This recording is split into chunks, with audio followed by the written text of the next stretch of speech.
Want to draw hands the Art Attack way? Try it yourself. All you need to remember is a plate of sausages. Now just think of the plate as your hand and the sausages as your fingers.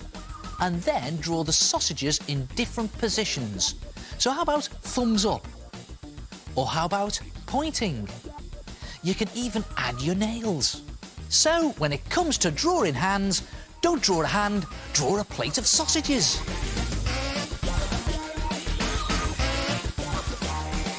Well, I hope you enjoyed that flick through my mini-make scrapbook.